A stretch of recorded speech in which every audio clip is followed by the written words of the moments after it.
Assalamualaikum warahmatullahi wabarakatuh.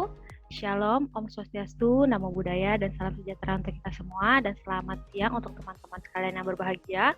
Pertama-tama, marilah kita panjatkan puji syukur kepada Tuhan Yang Maha Esa karena telah memberikan kita rahmat, kesehatan, dan keselamatan sehingga kita dapat berkumpul pada siang hari ini di acara presentasi Asia Tenggara melalui Zoom meeting.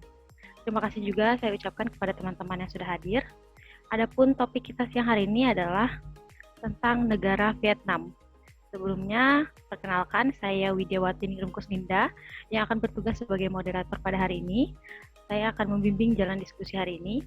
Adapun anggota kelompok saya adalah Helma Firanti dan Aulia Aryani. Sedangkan rangkaian acara kita pada hari ini adalah sesi pembukaan yang sedang terlaksana, lalu sesi penyampaian dan penyajian materi, lalu sesi tanya jawab dan juga penutup. Baiklah, tidak perlu berlama-lama, kita langsung saja mulai ke sesi yang pertama, yaitu pembukaan. Marilah kita membuka presentasi hari ini dengan membaca basmalah bersama-sama. Dan selanjutnya adalah penyampaian dan penyajian materi, yang dimana saya akan membacakan materi kita yang pertama.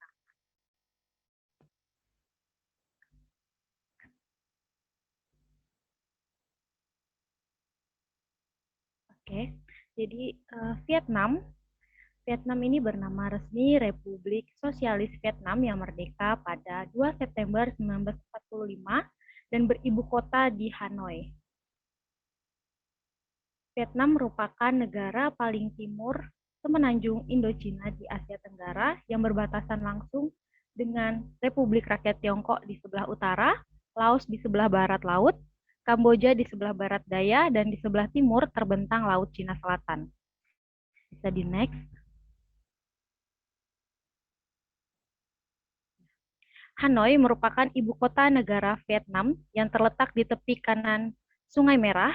Dulunya ibu kota ini merupakan ibu kota Vietnam Utara sejak 1954 sampai 1976. Hanoi sendiri menjadi ibu kota Vietnam pada zaman ke-7, di mana namanya berasal dari bahasa Mandarin, yaitu Dong Kinh, kemudian menjadi Ton Kinh, dan dipakai bangsa Eropa ke seluruh wilayah Vietnam. Hanoi itu pernah dijajah Prancis pada 1873 dan diserahkan kepada Vietnam 10 tahun selanjutnya dan sempat menjadi ibu kota Prancis setelah 1887. Hanoi juga pernah dijajah Jepang pada 1940 dan dibebaskan pada tahun 1945 dan menjadi pusat pemerintahan Vietnam dari 1946 sampai 1954.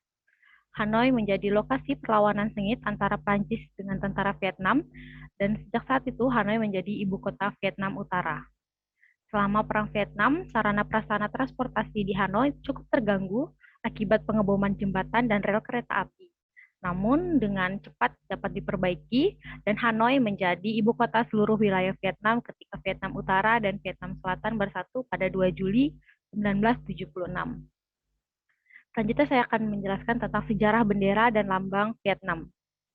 Bendera Vietnam sendiri diperkenalkan pada 30 November tahun 1955, di mana terdapat bintang kuning di tengah melambangkan kepemimpinan Partai Komunis Vietnam. Lalu pada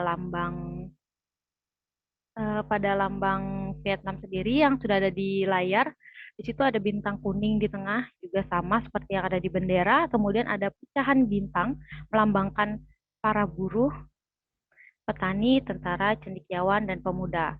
Sedangkan warna merah melambangkan kejayaan dan revolusi. Sementara lambang Vietnam adalah lingkaran berdasarkan merah dengan bintang bersudut 5 kuning emas yang melambangkan Partai Komunis Vietnam, melambangkan sejarah revolusioner dan cita-cita masa cerah Vietnam. Sementara kalau kita lihat ada roda gigi dan tanaman pangan yang melambangkan buruh tani dan juga industri. Bisa di next. Selanjutnya saya akan menjelaskan tiap masa di negara Vietnam. Pertama ada masa pradinasti Vietnam, di mana pradinasti sendiri terjadi pada 214 sebelum Masehi, di mana masa ini terjadi beberapa tahun setelah seorang kaisar Qin Shi Huang yang berhasil mempersatukan Tiongkok.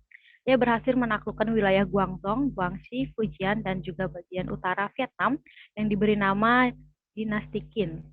Dan beberapa tahun kemudian, Dinasti Qin mengalami keterpurukan. Zhou Tuo yang saat itu menjadi pemimpin militer Qin, Lin Hai, akhirnya memutuskan untuk menjadikan keterpurukan itu menjadi kesempatan untuk menjadikan Nanyue menjadi negara sendiri bersama Raja Wu. Namun akhirnya Nanyue berhasil ditaklukkan oleh dinasti Han pada 111 sebelum Masehi. Selanjutnya masa dinasti. Pada masa ini, orang-orang Vietnam akhirnya berhasil menyingkirkan militer Tiongkok di Sungai Bacdang, yang akhirnya mereka meraih kemerdekaan setelah dijajah oleh Tiongkok selama beratus-ratus tahun lamanya.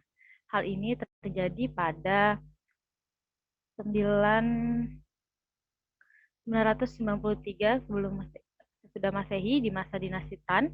The Viet mampu menangani usaha invasi Mongol yang di bawah dinasti Yuan. Pada pertempuran terakhir mereka di bawah pemerintah Jenderal Tran Hung Gao berhasil mengalahkan militer Mongol. Kemudian terjadi juga yang namanya feudalisme di Vietnam dan akhirnya sampai di titik puncak saat dinasti Li pada tahun ke-15. Next. Selanjutnya ada sejarah penjajahan Vietnam. Yang pertama ada kolonialisme Prancis. Sistem pendidikan modern gaya barat dikembangkan pada saat itu di Vietnam dan agama Kristen diperkenalkan kepada masyarakat Vietnam. Pengembangan ekonomi perkebunan untuk mempromosikan ekspor tembakau, nila, teh, dan kopi. Lalu Prancis juga mengabaikan permintaan akan pemerintahan sendiri atau self-government dan hak-hak sipil yang terus meningkat. Sebuah pergerakan nasionalis dengan cepat muncul dan pemimpin muda Ho Chi Minh memimpin pemerintahan akan kemerdekaan kepada Liga Bangsa-Bangsa. Akan tetapi, Prancis masih tetap memelihara dan mengontrol terhadap koloni-koloninya hingga Perang Dunia Kedua. Ketika Perang Jepang di Pasifik memicu penyerbuan ke Indochina, sumber daya dunia Vietnam dieksploitasi untuk kepentingan kampanye militer Jepang ke Burma, Semenanjung Malaysia, dan India. Pada tahun terakhir perang, pemberontakan nasionalis berpasukan muncul di bawah Ho Chi Minh, memainkan kemerdekaan dan komunisme. Menyusul kekalahan Jepang, pasukan nasionalis melawan pasukan kolonial Prancis pada Perang Indochina, pertama yang dimulai pada tahun 1945 hingga 1954. Dan Prancis mengalami kekalahan pada pertempuran Dien Bien Phu dan dalam waktu singkat setelah itu ditarik dari Vietnam. Dan akhirnya negara-negara yang berperang dalam Perang Vietnam membagi Vietnam pada 17 paralel dan dijadikan Vietnam Utara dan Vietnam Selatan sesuai akad yang tertulis di Jenewa. Selanjutnya ada Perang Vietnam. Pemerintah komunis atas Vietnam Utara tidak terima akan kehadiran Amerika Serikat atas kemiripannya terhadap Uni Soviet dan Republik Rakyat Cina, di mana ketidaksetujuan ini akhirnya muncul atas ide pemilihan umum dan reunifikasi, yaitu antara Vietnam Utara dan juga Vietnam Selatan, dan Amerika Serikat mulai meningkatkan kontribusi penasehat militer, bahkan Soviet menyuplai tentara dan persenjataan untuk memperkuat militer komunis di Vietnam. Serangan kontroversial atas kapal AS di Teluk Tonkin memicu serangan militer AS terhadap instalasi militer Vietnam Utara dan penempatan lebih dari 500.000 tentara di Vietnam Selatan. Pasukan AS dengan segera dibingungkan oleh sebuah perang gerilya yang buruk dengan Viet Cong, milisi komunis Vietnam Selatan. Namun dalam upayanya pasukan Vietnam Utara ini gagal untuk menyerbu Vietnam Selatan pada 1968, terofensif dan perang segera menyebar ke negara Laos dan juga Kamboja dengan banyaknya korban jiwa. AS akhirnya memindahkan tugas perjuangan ke militer Vietnam Selatan dalam bagian yang diketahui sebagai Vietnamisasi. Usaha tersebut akhirnya membuahkan hasil, tetapi dengan dukungan AS, Vietnam Selatan mampu bertahan. Vietnam Selatan dengan singkat dijadikan Republik Vietnam Selatan, sebuah negara di bawah kekuasaan militer oleh Vietnam Utara sebelum secara resmi disatukan dengan Utara di bawah pemerintahan komunis sebagai Republik Sosialis Vietnam pada Juli 1976. Selanjutnya, pada masa Perang Vietnam, dampak dari pengambil alihan kontrol, di mana komunis Vietnam melarang partai politik lain menahan tersangka yang dipercaya berkolaborasi dengan Amerika Serikat dan memulai kampanye massal tentang kolektivisasi pertanian dan pabrik-pabrik. Rekonstruksi negara porak-poranda dampak perang terjadi sangat lambat dan masalah kemanusiaan begitu serius serta masalah-masalah ekonomi dalam menghadapi rezim komunis. Akhirnya pada tahun 1978, militer Vietnam menginvasi Kamboja untuk melepaskan bekas rekan mereka, Khmer Rouge, dari penindasan. Aksi ini kemudian memperburuk hubungannya dengan Republik Rakyat Tiongkok yang akhirnya meluncurkan serangan pada Vietnam Utara pada 1979. Konflik ini mengakibatkan Vietnam lebih bergantung terhadap bantuan ekonomi dan militer dari Uni Soviet. Dalam perubahan sejarah pada 1986, Partai Komunis Vietnam kemudian mengimplementasikan reformasi pasar bebas yang diketahui dan negara tetap tak tertandingi, kepemilikan pribadi atas pertanian dan perusahaan-perusahaan, deregulasi dan investasi asing dipicu. Namun demikian, Partai Komunis Vietnam atas semua organ-organ pemerintahan tetap berpengaruh lebih kuat. Selanjutnya mungkin akan dijelaskan oleh teman saya kepada rekan saya. Waktu dan layar saya persilahkan. Baik, terima kasih kepada moderator. Selanjutnya saya akan menjelaskan mengenai demografis atau kondisi kependudukan yang ada di Vietnam. Pada bagian ini kita akan membahas beberapa hal. Yang pertama itu ada mengenai pendidikan, kemudian kesehatan. Yang ketiga ada masalah kependudukan, akses infrastruktur, dan juga kondisi keagamaan dan etnis yang ada di Vietnam. Yang pertama, kita langsung saja membahas mengenai kondisi pendidikan di Vietnam. Jadi kondisi pendidikan di Vietnam itu sebenarnya kurang lebih sama dengan yang ada di Indonesia, di mana sistem pendidikannya terdiri atas pendidikan publik dan juga swasta, yang kedua-duanya di bawah dari pengelolaan Kementerian Pendidikan dan juga Pelatihan. Nah, di Vietnam terdapat 5 tingkatan, dari prasekolah, kemudian sekolah dasar, sekolah menengah, setingkat sekolah menengah pertama, sekolah menengah setingkat dengan sekolah menengah atas, dan juga pendidikan tinggi. Nah, kalau teman-teman lihat, gambar di samping ini adalah visualisasi dari elementary school yang ada di Vietnam. Selanjutnya, mengenai permasalahan yang dihadapi oleh pemerintah Vietnam dalam bidang pendidikan. Jadi menurut penelitian Harvard, pada tahun 2008, sistem pendidikan Vietnam itu berada pada keadaan krisis yang ditandai dengan isolasi internasional. Isolasi dalam hal ini yang dimaksudkan adalah tidak banyak pelajar atau mahasiswa yang luar negeri yang melanjutkan pendidikan atau studinya di Vietnam. Yang kedua, itu kurangnya universitas berkualitas tinggi, pelatihan bahasa asing yang tidak memadai, hambatan birokrasi, serta kurikulum yang tidak sesuai dengan kebutuhan atau prospek kerja yang ada di Vietnam. Nah, oleh karena itu, pemerintah akhirnya melakukan yang namanya reformasi di bidang pendidikan.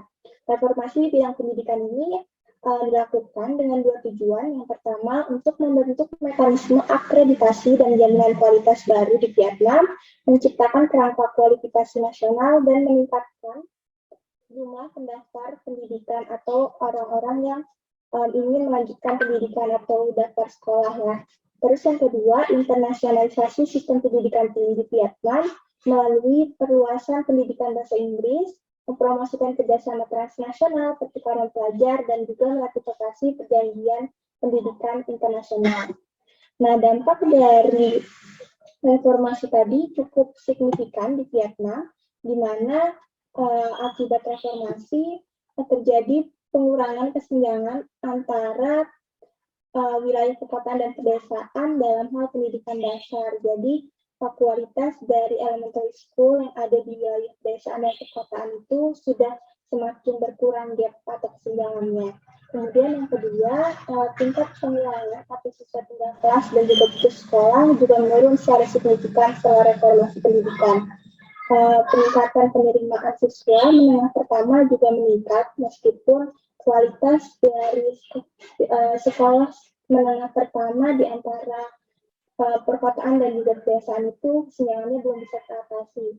Terus yang keempat, peningkatan rasio siswa dan guru. Jadi terdapat peningkatan orang-orang atau anak-anak yang masuk untuk melanjutkan sekolah dan juga para pengajar. Dan yang kelima adalah peningkatan literasi remaja dari yang 93% pada tahun 2002 menjadi 97% pada tahun 2012. Hal ini memang tidak naik secara signifikan, tapi kalau teman-teman lihat di Vietnam, angka literasi remajanya sudah cukup tinggi, walaupun itu pada tahun 2002 dan belum dilakukan reformasi pendidikan. Nah, selain 5 tingkat tadi, reformasi pendidikan juga mendorong mobilisasi pelajar-pelajar ke Vietnam ke luar negeri melalui beberapa program. Salah satunya itu adalah program Outward Bound yang setiap tahunnya itu pesertanya mencapai 250.000 dan mereka pergi berkunjung dan mempelajari beberapa hal lebih dari 30 negara di seluruh dunia. Jadi kalau teman-teman lihat ini gambar yang pertama, gambar orang-orang mahasiswa yang menggunakan kapal itu adalah salah satu contoh aktivitas dari program ini. Terus pemerintah Vietnam juga memberikan beasiswa dari Departemen Pendidikan Internasional Vietnam bernama Project 911. Gambarnya seperti yang teman-teman lihat, itu biasanya negara yang menjadi tujuan dari mahasiswa Vietnam itu adalah Amerika Serikat, Australia, Jepang, dan juga Prancis. Kemudian, menurut UNICEF, ada beberapa masalah utama dalam bidang pendidikan di Vietnam. Yang pertama itu anak-anak rentan terhadap pelecehan dan kekerasan sepanjang masa anak-anak mereka. Menurut laporan dari Children and Socio-Economic Development for the period of 2021 to 2030, anak-anak itu mengalami banyak kekerasan dan juga pelecehan, di mana terdapat 2.000 kasus anak-anak yang mengalami kekerasan dilaporkan, dan 75%-nya itu termasuk kekerasan atau pelecehan seksual. Nah, 20% dari anak laki-laki dan perempuan yang berusia 8 tahun itu dilaporkan diberikan sanksi fisik atau kekerasan di sekolahnya, dan siswa 2 dari 3 anak berusia 1 sampai 14 tahun mengalami diberikan hukuman secara fisikal dan psikologi di rumah mereka masing-masing. Jadi memang anak-anak di Vietnam itu rentan dengan pelecehan dan kekerasan. Yang kedua, adanya ketidaksesuaian antara kondisi pendidikan atau jurusan pendidikan yang disediakan pemerintah dengan kebutuhan di pasar tenaga kerja. Hal ini kemudian menyebabkan masyarakat siswa yang baru sekolah itu kesulitan untuk mendapatkan pekerjaan karena jurusan atau yang mereka pelajari itu tidak sesuai dengan ketersediaan tenaga kerja atau kebutuhan tenaga kerja yang ada. Selanjutnya, kondisi pendidikan Vietnam selama COVID-19. Jadi, kondisi Vietnam sama dengan Indonesia, di mana Ministry of Education and Training di Vietnam itu menjadikan keselamatan dan kelangsungan hidup, termasuk belajar, sebagai prioritas utama, dan mempromosikan pembelajaran jarak jauh bagi semua anak dan remaja dari tingkat prasekolah maupun universitas. Nah, selama proses menjalankan pembelajaran jarak jauh, pemerintah Vietnam juga mengalami berbagai tantangan sama seperti pemerintah Indonesia, mulai dari meningkatnya kesenjangan antara kelompok anak dari ekonomi tinggi dengan anak-anak yang kurang beruntung, yang memiliki latar belakang sosial ekonomi yang kurang optimal dan juga berasal dari ras minoritas. Kemudian guru-guru di wilayah tertinggal itu tidak siap untuk memfasilitasi pembelajaran online. Etnis minoritas juga mengalami keterbatasan bahasa, di mana seperti ini aplikasi pembelajaran jarak jauh itu rata-rata menggunakan bahasa Inggris ataupun menggunakan bahasa Vietnam, padahal etnis minoritas yang ada di sana itu memiliki bahasa mereka masing-masing sehingga mereka mengalami kesulitan. Yang keempat, keluarga yang memiliki latar belakang pendidikan rendah dan miskin itu biasanya memiliki kesulitan untuk mengakses internet dan juga memiliki keterbatasan dalam kepemilikan perangkat digital. Dan yang terakhir, anak-anak juga mengalami masalah teknis dalam melaksanakan kelas online. Bahkan beberapa orang tua juga melaporkan bahwa anak-anak mereka mengalami beberapa penyakit seperti rasa sakit di tulang belakang, di belakang leher, karena pelaksanaan pembelajaran jarak jauh ini. Selanjutnya kita ke poin yang kedua, yaitu kesehatan. Kalau teman-teman lihat di layar, sebenarnya fasilitas kesehatan di Vietnam mulai dari kesediaan rumah sakit umum di berbagai wilayah seperti daerah pusat atau ibu kota, kemudian provinsi dan kabupaten, serta ketersediaan rumah sakit swasta itu sudah cukup banyak, khususnya di perkotaan. Tenaga kesehatan juga setiap tahunnya mengalami peningkatan menurut laporan dari WHO, dan 87% populasi dari Vietnam itu sebenarnya sudah dilindungi oleh asuransi kesehatan sosial, dan juga 75% lansia memiliki kartu jaminan kesehatan. Tapi meskipun demikian, dalam pelaksanaannya kartu jaminan dan juga asuransi tidak bisa berjalan dengan semestinya, dan pemerintah Vietnam masih perlu melakukan berbagai macam upaya untuk semakin meningkatkan lagi kualitas kesehatannya, meskipun jika kita lihat dari beberapa indikator di layar ini, Vietnam sudah cukup maju di bidang kesehatan. Nah, pemerintah Vietnam itu untuk memajukan kesehatan yang ada di negaranya itu mengedepankan program-program dan juga inovasi di bidang kesehatan. Nah, salah satu program yang menjadi fokus utama pemerintah Vietnam itu bernama Health Vietnam Program, di mana program ini tuh memberikan edukasi kepada masyarakat Vietnam untuk belajar hidup sehat, untuk mengurangi kegiatan-kegiatan yang berdampak buruk bagi kesehatan. Edukasinya ini seperti edukasi makan makanan sehat, terus mengurangi penggunaan rokok, terus tidak menggunakan obat-obatan terlarang, dan lain sebagainya. Nah, program ini juga digalakkan oleh pemerintah Vietnam dengan dipromosikan ke berbagai bentuk konferensi internasional.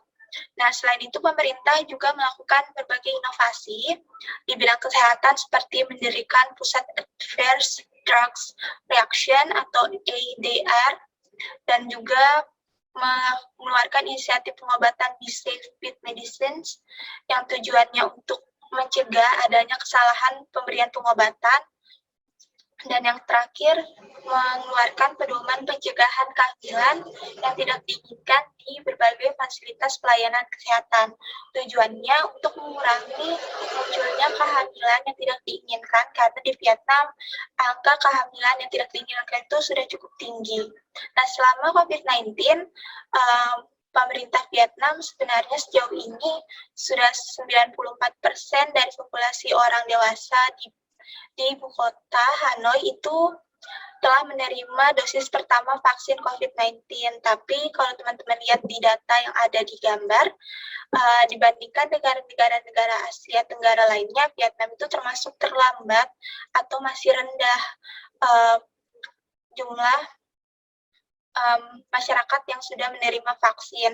Meskipun demikian, pemerintah Vietnam masih terus berupaya untuk memaksimalkan vaksinasi dan menggalakkan social distancing.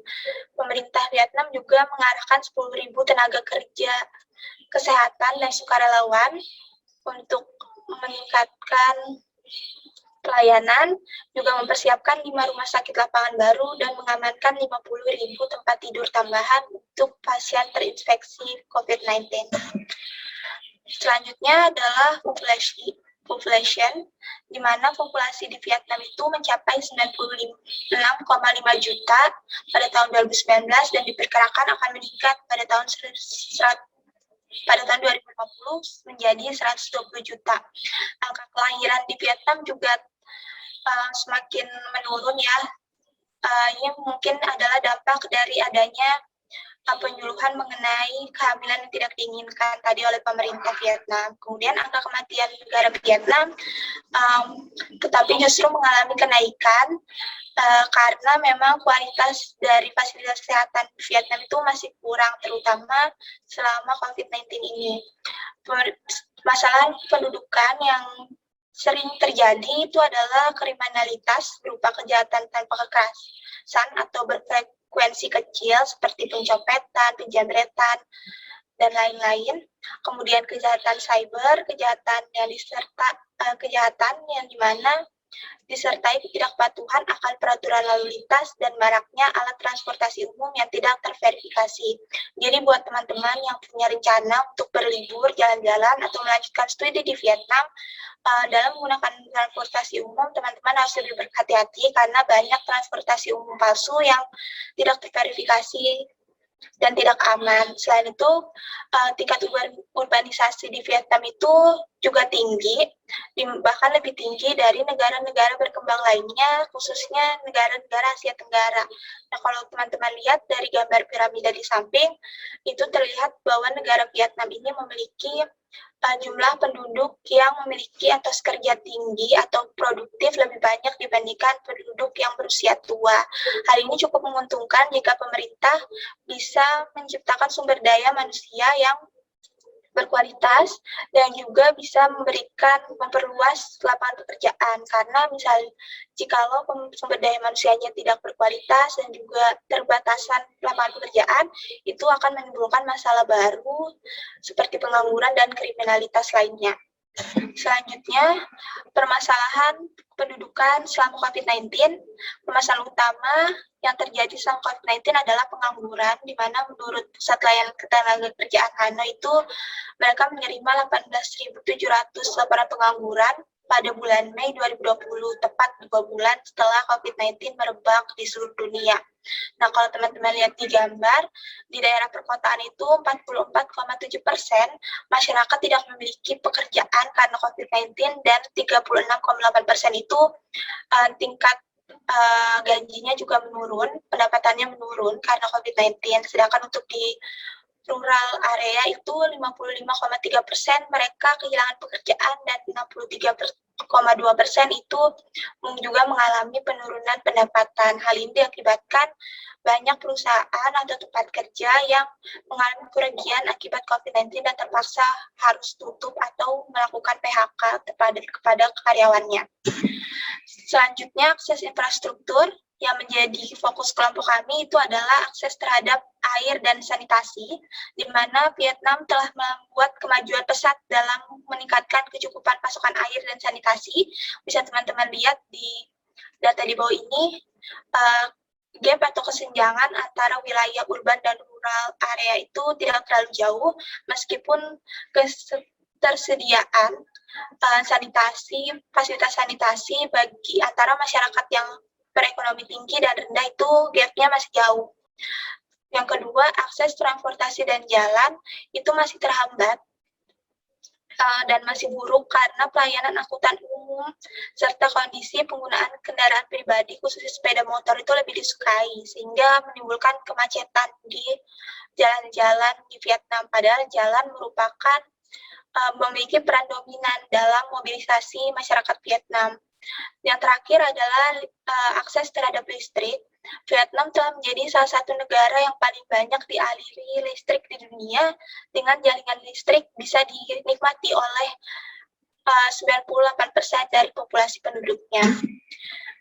Yang terakhir yaitu region dan etnisiti atau etnik, di mana pemerintah Vietnam itu memberikan kebebasan masyarakatnya untuk memeluk agama apapun yang diakui pemerintah. Pemerintah mengakui 38 organisasi keagamaan yang berafiliasi dengan 16 tradisi keagamaan yang berbeda.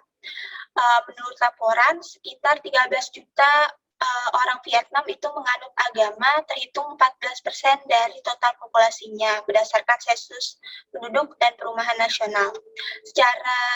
Sebagai negara multietnis, Vietnam juga memiliki 54 kelompok etnis yang diakui, di mana 53 diantaranya adalah kelompok etnis minoritas. Nah, kelompok etnis minoritas ini terdiri sekitar 18,1 juta orang atau sekitar 14,7% dari total populasi, di mana mereka memiliki bahasa dan budaya mereka sendiri.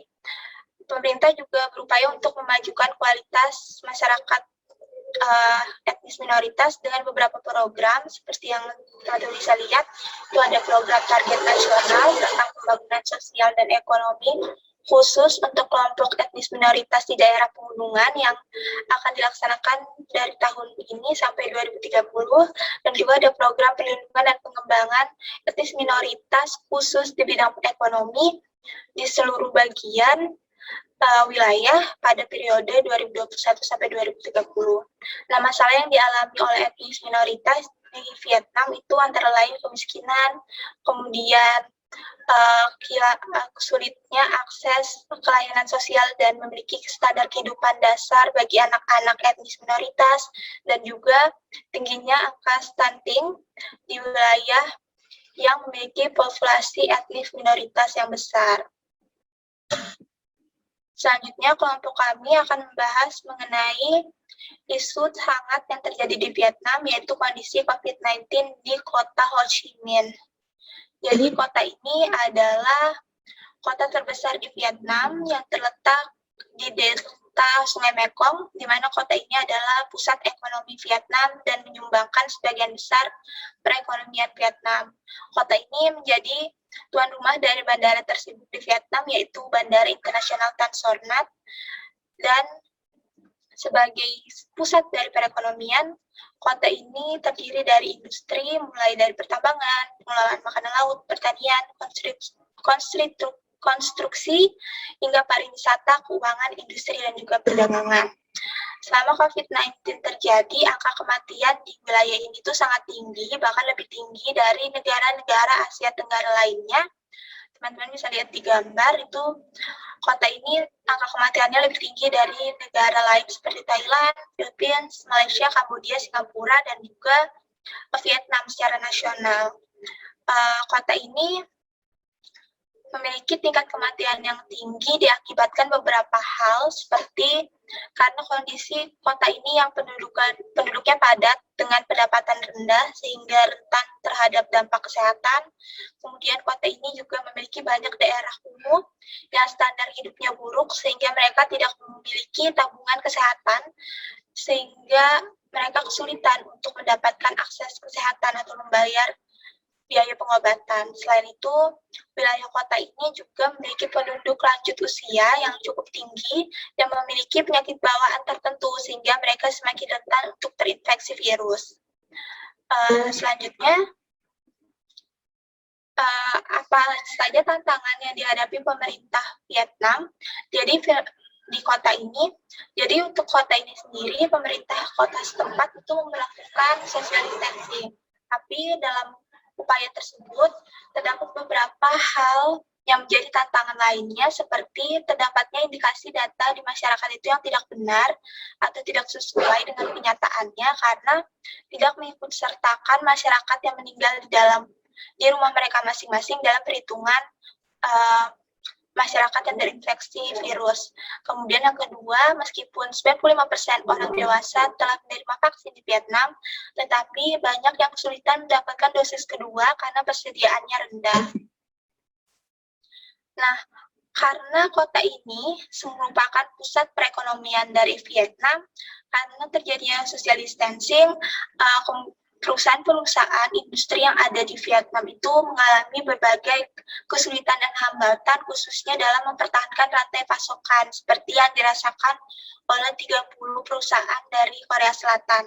Selain itu, investasi asing juga mengalami penurunan sebesar 19,12 miliar dari Januari hingga Agustus tahun ini, dan hal ini sebenarnya juga terjadi tahun sebelumnya, tahun 2020, sebesar 2,1% di periode yang sama. Karena wilayah ini adalah wilayah perekonomian utama Vietnam, produk domestik bruto Vietnam juga mengalami penurunan yang hanya mencapai pertumbuhan 3,5% sampai 4% tahun ini, padahal pemerintah menargetkan untuk mendapatkan 6,5% kenaikannya. Terakhir adalah kondisi masyarakat di kota ini saat ini, yaitu saat ini sama seperti Indonesia, social distancing juga udah mulai dilonggarkan, di mana beberapa bisnis penting udah mulai dibuka, kemudian pernikahan dan pemakaman itu juga bisa dilaksanakan dengan 15-20 peserta, meskipun layanan-layanan tidak penting lainnya seperti bar, restoran, bioskop itu masih tetap ditutup. Pemerintah juga dalam memberikan pengawasan kepada pelonggaran social distancing ini memfungsikan 12 pos pemeriksaan di setiap perbatasan provinsi dan 39 pos pemeriksaan di setiap distrik untuk memeriksa pergerakan masyarakat. Pemerintah juga mempercepat tes skala besar untuk orang-orang beresiko tinggi seperti orang tua, kemudian pekerja, dan juga meluncurkan kampanye informasi publik untuk memberikan informasi lengkap tentang vaksin melalui berbagai media massa. Pemerintah bahkan bekerja sama dengan UNICEF Vietnam untuk meningkatkan ketersediaan vaksin melalui fasilitas COVAX dan juga menggalakkan vaksinasi kepada anak-anak sekolah agar anak-anak sekolah itu bisa kembali bersekolah. Sekian dari saya akan kembalikan kepada moderator. Terima kasih. Ya, baik. Terima kasih banyak kepada Helma Firawanti yang tadi sudah membahas mengenai demografi Vietnam dari mulai pendidikan, kesehatan, infrastruktur, sampai agama dan juga budaya-budaya yang ada di Vietnam. Tadi juga Helma sudah menjelaskan mengenai isu-isu COVID-19 yang juga menimpa Vietnam. Baik, selanjutnya materi terakhir akan dibawakan oleh Saudari Aulia Aryani Saputri. Kepada Saudari Aulia, saya persilahkan. Assalamualaikum warahmatullahi wabarakatuh. Jadi saya Aulia Aryani sebagai pembicara ketiga dari kelompok Vietnam. Saya sendiri akan menjelaskan mengenai pemerintahan Vietnam dan hal-hal yang terkandung di dalam pemerintahan Vietnam itu sendiri. Jadi yang pertama, bisa di next dulu.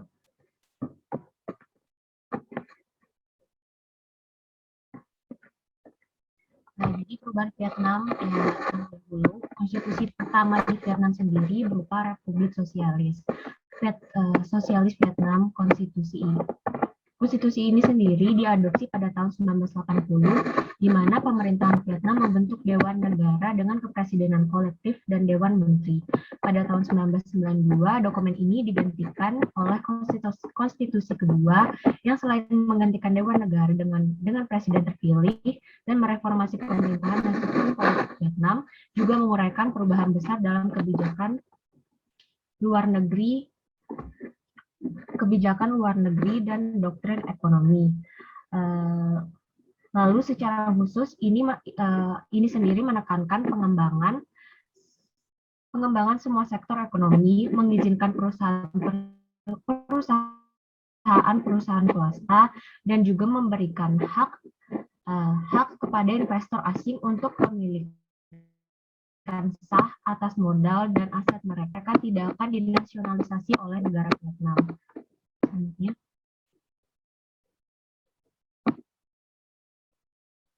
perubahan pemerintahan Vietnam yang sekarang. Konstitusi saat ini sendiri diadopsi oleh Majelis Nasional ke-13 pada tahun 2013.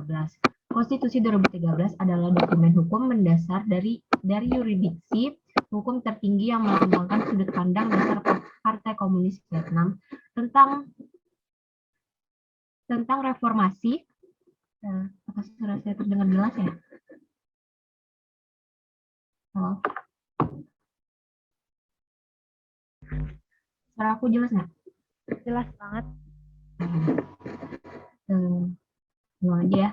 Jadi tertinggi yang melambangkan sudut pandang dasar Partai Komunis Vietnam tentang reformasi, ekonomi, dan politik. Tujuan sosialis, demokrasi sosialis, dan juga warga negara. Hak kebebasan. Konstitusi dengan jelas menunjukkan bahwa kekuasaan negara ada di tangan rakyat. Negara adalah dari rakyat, oleh rakyat, dan juga untuk rakyat. Negara menjamin dan senantiasa memajukan hak rakyat-rakyatnya untuk menguasai segala bidang dan melaksanakan kebijakan persamaan, persatuan, dan melaksanakan kebijakan gotong royong antar suku. Rakyat menggunakan kekuasaan negara melalui Majelis Nasional dan Dewan Rakyat. Badan-badan ini juga dipilih oleh rakyat mewakili keinginan dan aspirasi dari rakyat juga.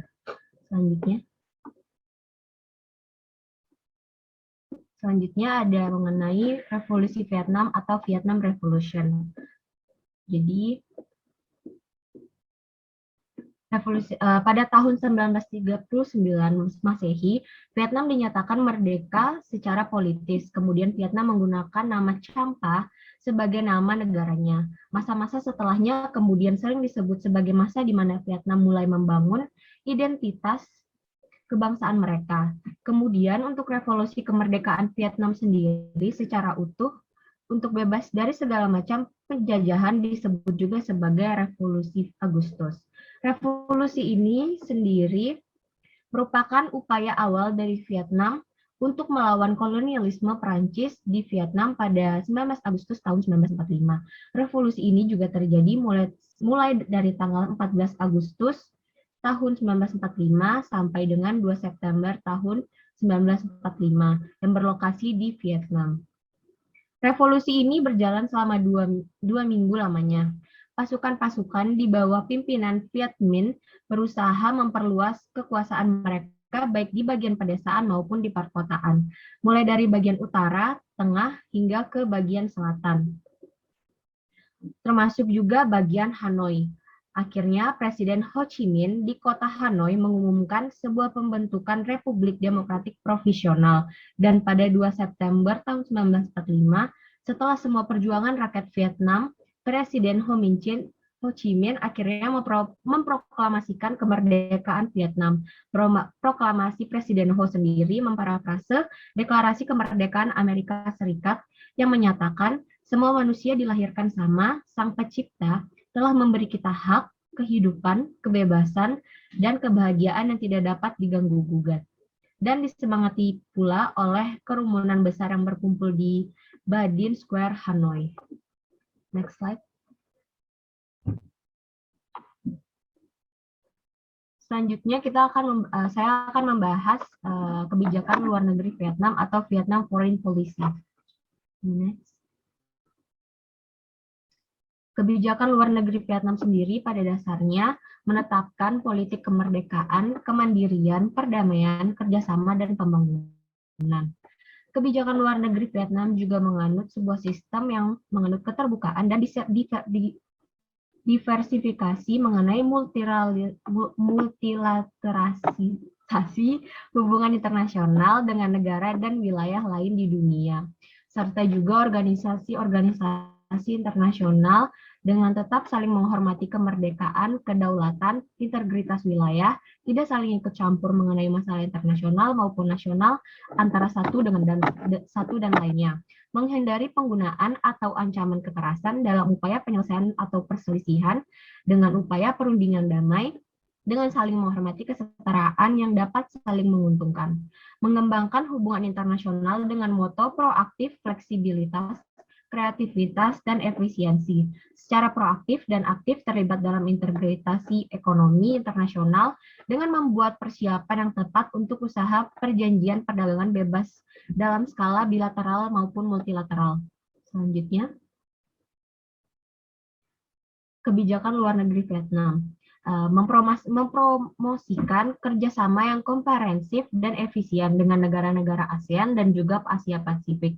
Berusaha sebaik mungkin untuk memanfaatkan peluang secara efektif dan meminimalkan tantangan risiko mengikuti akses organisasi WTO. Tidak hanya itu, Vietnam juga berusaha untuk mendorong kerja budaya dan informasi asingnya dengan membantu meningkatkan kerjasama dan juga persahabatan antara negara-negara di dunia, dan juga berusaha untuk melayani pelatihan, pembinaan, dan penempaan kontingen personal hubungan luar negeri dengan pengusaha bidang asing yang tepat standar profesionalitas yang tinggi dan kualifikasi etika dan moral yang memadai. Vietnam juga memastikan kepemimpinan partai yang terbaru di dalam dan atas pemerintahan negara mengenai kegiatan-kegiatan eksternal, juga mengkoordinasi secara erat kegiatan-kegiatan eksternal partai, negara, dan rakyat sebagai hubungan politik dan ekonomi eksternal, hubungan luar negeri, pertahanan dan keamanan nasional, dan juga informasi luar negeri dan informasi dalam negeri. Next slide.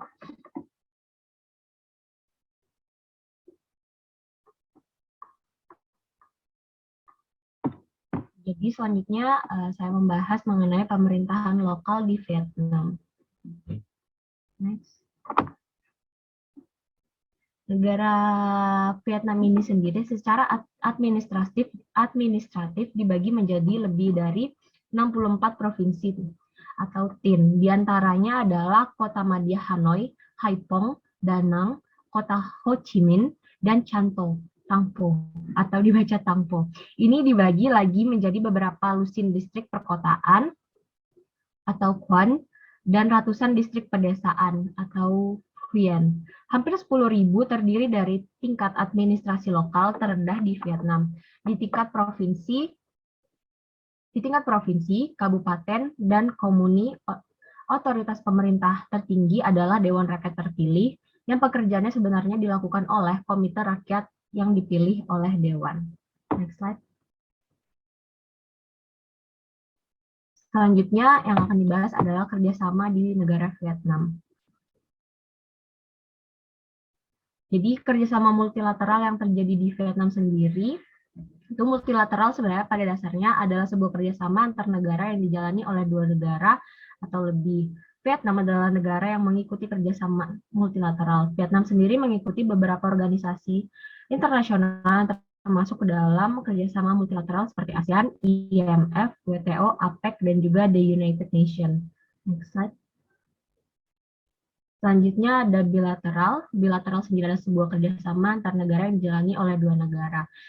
Vietnam adalah negara yang menjalin hubungan bilateral dengan banyak negara di dunia, seperti dengan Indonesia, Amerika Serikat, Kanada, Singapura, Australia, dan masih banyak negara lainnya. Sekian presentasi dari saya mengenai pemerintahan dan juga kebijakan di Vietnam. Selanjutnya saya kembalikan ke moderator. Terima kasih. Ya, baik. Terima kasih kepada Saudari Aulia Aryani tadi telah menyampaikan mengenai pemerintahan di Vietnam, mulai dari revolusi, kebijakan luar negeri, sampai hubungan kerjasama yang dilakukan oleh Vietnam, baik secara bilateral maupun multilateral. Nah, baiklah teman-teman, kita sudah mendengarkan pemaparan materi dari kelompok Vietnam, dan untuk selanjutnya adalah sesi tanya-jawab dengan peraturan yang akan saya bacakan. Kesempatan tanya-jawab kita laksanakan dengan 2 sesi. Setiap sesi kami buka 2 pertanyaan, dan setiap pertanyaan kami silahkan kepada penanya untuk memberikan tanggapan. Dan sebelum bertanya, silahkan raise hand kepada teman-teman. Dan selama proses diskusi berlangsung, audiens diharap untuk tidak unmute mikrofonnya. Untuk sesi jawab pertama, langsung saja saya persilahkan. Oke, baik. Ada 1, Citra Kurniawati. Ada lagi? Baik, sambil menunggu yang lain, silakan kepada Saudari Citra Kurniawati untuk menyampaikan pertanyaannya. Terima kasih. Sebelumnya suara saya terdengar kan ya? Ya, terdengar dengan jelas. Oke. Saya mau tanya, saya itu ada baca artikel gitu, kalau Vietnam itu adalah salah satu negara yang memiliki tingkat vaksinasi yang rendah di negara-negara di ASEAN. Yang ingin saya tanyakan, menurut kelompok kalian, kenapa faktor apa gitu yang mempengaruhi vaksinasi di Vietnam itu begitu rendah gitu? Apakah karena ketidakmampuan Vietnam dalam membuat vaksin atau karena ada alasan lainnya gitu? Terima kasih. Baik, terima kasih kepada Saudari Citra. Mungkin ada teman-teman lagi yang ingin bertanya, dipersilakan. Sambil menunggu untuk kelompok Vietnam mempersiapkan jawaban. Baiklah, mungkin dari kelompok Vietnam, silahkan jika ada yang ingin menjawab pertanyaan dari Saudari Citra. Saya akan mencoba menjawab pertanyaan dari Citra. Pertanyaannya tadi kalau nggak salah adalah mengapa vaksinasi di Vietnam itu rendah dan faktor apa yang mempengaruhi vaksinasinya ini rendah. Jadi kalau menurut yang aku ketahui itu rendahnya vaksinasi di Vietnam itu karena pemerintah Vietnam itu belum bisa memaksimalkan proses pendapatan vaksin itu sendiri.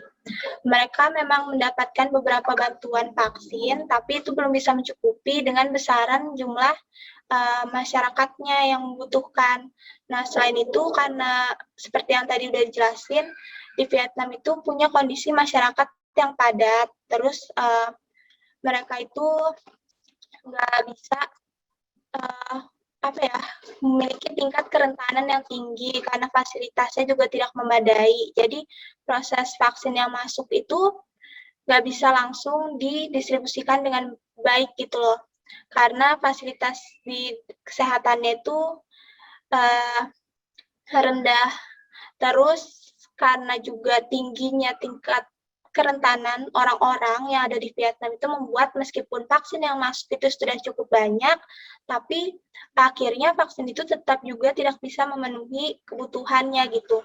Selain itu yang kita juga tahu, banyak negara-negara lain yang juga membutuhkan vaksin. Jadi saya vaksin itu kayak terbagi-bagi gitu kan. Nah, akhirnya dosis yang didapatkan Vietnam itu misalnya sudah masuk Vietnam, sudah ada, tapi karena tingginya kebutuhan karena kerentanan masyarakatnya, akhirnya nggak bisa tuh vaksinnya memenuhi untuk semua orang. Sebenarnya pemerintah Vietnam sekarang sudah menambah lagi kerjasamanya bersama UNICEF di Vietnam dan harapannya di tahun depan itu semuanya sudah bisa terpenuhi. Tapi untuk sekarang faktor utamanya adalah karena tingginya kebutuhan di Vietnam akibat kerentanan di negaranya yang tinggi. Ya, segitu saja benar saya. Terima kasih. Bentar, mungkin saya mau bantu jawab juga kali ya buat pertanyaan dari Citra, nambahin punyanya Helma aja. Jadi sebenarnya Vietnam itu telah mengonikulasi hanya 2% dari 98% juta orangnya. Di antara yang terendah, yang merupakan terendah di Asia Tenggara. Hal ini sebenarnya tuh disebabkan karena Vietnam itu dia lebih memilih kebijakan penahanan yang tidak terburu-buru untuk mendapatkan vaksin. Jadi dari pemerintahan Vietnam tuh mau menetapkan kebijakan kalau negara Vietnam itu nggak perlu buru-buru buat mendapatkan vaksin karena pada ujungnya bakal dapat juga gitu rencananya. Cuman akibat pemilihan kebijakan ini akhirnya banyak rakyatnya yang akhirnya tidak mendapatkan vaksin, akhirnya menyebabkan juga COVID-19 semakin tinggi di Vietnam. Bahkan seperti tadi yang udah dipaparkan oleh Helma, beberapa tempat-tempat di Vietnam masih banyak yang ditutup. Padahal kayak kita di Indonesia, kayak bioskop udah pada dibuka, tempat wisata juga dibuka. Kayak gitu sih. Terus tuh juga ini tuh karena adanya sikap yang anti terhadap Cina, jadi tuh kayak mereka anti buat nerima vaksinasi dari Cina, kayak gitu sih. Sekian dari saya. Masih. terima kasih kepada Helma dan juga Aulia. Apakah kepada saudara Citra ada yang ingin memberikan tanggapan atau berpendapat lain? Dipersilakan. Mungkin sudah cukup ya, sudah menjawab juga. Mungkin untuk skornya dimaksimalkan aja ya Mbak Moderator. Terima kasih. Oke, terima kasih. Jadi masing-masing dapat skor maksimal ya. Iya, benar. Oke, terima kasih kepada Mbak Citra. Selanjutnya ada pertanyaan dari Farah Alfaf, kelompok Kamboja, melalui via chat. Saya pernah membaca sebuah artikel yang menyebutkan bahwa Vietnam merupakan mini China dan mengalahkan ekonomi Indonesia. Menurut teman-teman, apakah benar bahwa pengaruh China itu lebih besar daripada Indonesia? Terima kasih. Oke. Silakan mungkin dari kelompok Vietnam ada yang menjawab. Sebelumnya aku mau nanya tentang pertanyaannya Farah tadi itu, maksudnya menurut teman-teman apakah benar bahwa pengaruh Cina itu lebih besar daripada Indonesia, itu maksudnya ke Vietnam atau gimana? Ya, silakan Farah, mungkin bisa dijelaskan pengaruhnya terhadap Vietnam atau bagaimana pertanyaannya tadi. Ya. Oke, saya jawab sedikit pertanyaan dari Farah. Jadi itu kalau dibandingkan sama perekonomian di Indonesia, memang mungkin bisa dikatakan bisa lebih maju, apalagi selama adanya pandemi COVID-19 ini ya. Bahkan ekonomi Vietnam itu dapat dikatakan paling maju selama pandemi ini jika dibandingkan dengan negara-negara yang berada di Asia Tenggara lainnya.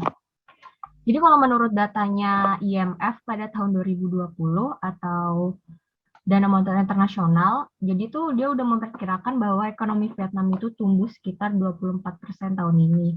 Menurut IMF itu langkah-langkah yang ditetapkan oleh pemimpin negara Vietnam itu telah menahan dampak kesehatan dan ekonomi dari COVID-19 sendiri. Jadi Vietnam tercatat hanya pada tahun 2020 hanya memiliki 1.288 kasus COVID-19 dan 35 kematian. Ini pada tahun 2020 ya datanya. Jadi berdasarkan data tersebut, menurutnya IMF itu Vietnam jika dibandingkan dengan negara-negara Asia Tenggara, apalagi juga Indonesia, mereka memang mampu meminimalisir kendala-kendala ekonomi negaranya akibat dari pandemi. Itu sih. Teman-teman ada yang bisa bantu? Mungkin aku coba tambahkan jawabannya Lia tadi. Kalau untuk masalah mini China itu memang Vietnam itu menjadi disebut sebagai mini China karena selama perang dagang antara Amerika Serikat dan juga China itu lebih banyak untuk membeli produk-produk di Vietnam karena bebas dari bea cukai. Nah, kalau untuk dibandingkan dengan Indonesia sendiri, kalau dalam konteks mini China itu Indonesia sebenarnya masih ada di atas dari Vietnam, tapi Vietnam itu punya kemungkinan yang lebih besar untuk lebih dulu menjadi mini China karena di Indonesia kondisinya infrastrukturnya masih buruk. Sedangkan kalau teman-teman lihat tadi di Vietnam, pemerintahnya itu sangat efektif dalam mengupayakan kemajuan infrastruktur rakyatnya, mereformasi pendidikannya. Mereka tuh kayak mempersiapkan kemajuan dari rakyatnya. Terus seperti yang tadi dia juga bilang, pemerintahnya tuh punya strategi yang bagus gitu loh dalam menjaga perekonomiannya selama COVID-19 ini. Jadi menurut saya kalau lebih besar dari Indonesia sih sebagai mini China memang Indonesia masih lebih besar dan juga memiliki kemungkinan yang sama, tapi Vietnam bisa punya kesempatan untuk lebih dahulu menjadi mini China seperti itu. Semoga menjawab ya Farah. Sekian dari saya. Oke, baik. Terima kasih kepada Helma dan juga Aulia sangat menjawab pertanyaan dari Farah. Saya serahkan kepada Farah bagaimana pada tanggapan atau sanggahan lain. Dipersilakan. Oke, baik. Terima kasih. Jadi untuk poin dimaksimalkan. Terima kasih, Farah. Selanjutnya, kita sudah selesai pada sesi tanya-jawab yang pertama. Selanjutnya adalah sesi tanya-jawab yang kedua. Ada Maharani Mansur yang sudah raise hand. Silahkan kepada Maharani. Ya, jadi saya ingin bertanya mengenai, tadi kan udah dibahas mengenai ekonomi di Vietnam ini cukup maju ya. Jadi pertanyaannya itu, apa sih penopang dari kemajuan perekonomian di Vietnam itu sendiri gitu? Apa yang menjadi eh, faktor yang meningkatkan ekonomi di Vietnam bisa semaju itu? Kayak misalnya kan di Malaysia itu dia tuh mengandalkan yang namanya mobilitas dan sumber daya seperti batu bara, kayu keras dan lain sebagainya. Kalau di Vietnam itu apa gitu? Komoditasnya. Oke, baik. Terima kasih Maharani atas pertanyaannya. Selanjutnya ada Kartika Lisnawati Putri. Pada Kartika, saya persilahkan. Apakah suara saya terdengar? Ya, terdengar. Ya, jadi saya Kartika Lisnawati. Saya mau bertanya, kan tadi kalian ngejelasin tuh kalau misalnya Vietnam itu sedang menyelesaikan kasus COVID di negaranya kayak gitu. Saya penasaran, apakah selain COVID-19 ini ada fokusan lain yang lebih diperhatikan sama Vietnam selain mengurusi tentang penyelesaian COVID sendiri seperti itu? Baik, terima kasih banyak kepada Kartika. Mungkin dari teman-teman.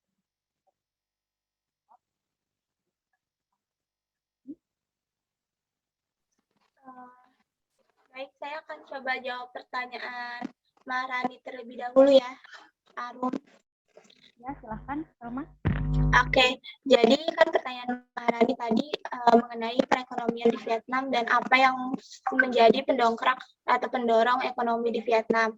Nah, kalau dari artikel yang saya dapat, hal yang menjadi faktor utama peningkatan perekonomian Vietnam meskipun di pandemi saat ini mereka masih bisa mempertahankan ekonominya itu karena memang ada peminatan yang cukup tinggi di bidang industri karena Vietnam itu merupakan pusat dari manufaktur elektronik utama termasuk unit pemasok Samsung elektronik dan juga Apple. Jadi karena teman-teman tahu sendiri kan kalau produk-produk itu peminatnya cukup banyak, terutama sekarang mereka banyak mengeluarkan produk-produk baru dan peminatnya itu tinggi. Jadi itu salah satu pendongkrak utama dari perekonomian Vietnam yang di mana mereka sangat mengutamakan sektor industri. Selain itu, Vietnam saat ini sedang berada pada kondisi musim yang cukup baik untuk pertanian sehingga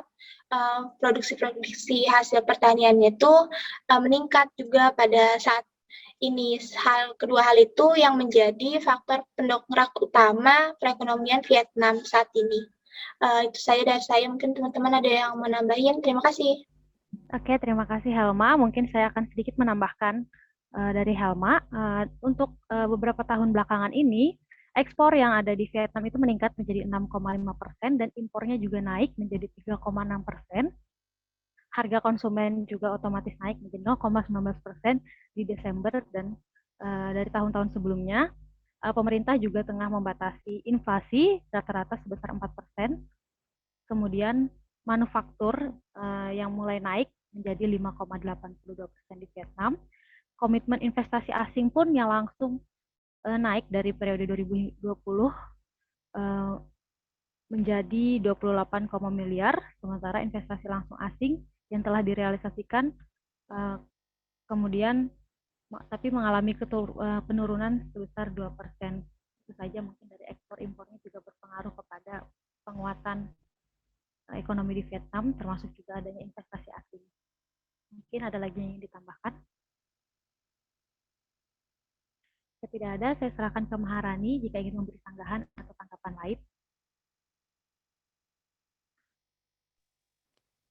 Menurut saya udah cukup sih. Udah menjelaskan juga, apalagi tadi udah jelasin gitu kan perkembangannya. Untuk poinnya dimaksimalkan aja ya. Terima kasih.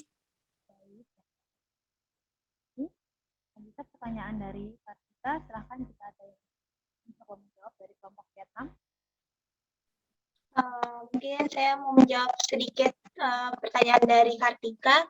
Menurut yang saya ketahui, selain COVID-19, pemerintah Vietnam selama pandemi ini juga meningkatkan sektor-sektor lain, khususnya kemitraan global dan regional yang berfokus pada diplomasi, perdagangan, dan integrasi. Pemerintah Vietnam juga semakin menggalakkan dirinya atau kekuatannya di kerangka kerja ASEAN, khususnya dalam hal urusan Laut Cina Selatan, di mana Vietnam itu selain berupaya untuk memaksimalkan vaksinasi, mereka juga berupaya untuk membangun kepemimpinan yang kuat selama COVID-19 ini, dan juga berupaya untuk